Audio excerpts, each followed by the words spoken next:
ஒருத்தர் வந்து மக்கள் மத்தியில பயங்கர பிரபலமாகுறாரு, அல்லது பிரபலமான ஒருத்தர் வந்து பேசும்போது, அந்த பிரச்சனை வந்து அந்த பக்கத்துக்கு திசை மாறிடுது. இந்த பரந்தூர் விஷயமே, விஜய் அங்க வந்ததுக்கப்புறம் அந்த முழு சப்போர்ட்டும் மக்களுடைய சப்போர்ட் அங்க வருதுன்னு வச்சுங்களேன்.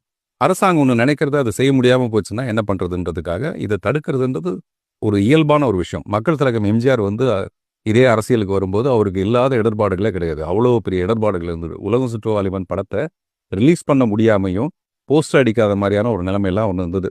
அப்புறம் மிஸ்டர் விஜயகாந்த் வந்து வரும்போதும், அவருக்கும் இதே மாரியான விஷயங்கள்லாம் இருந்தது.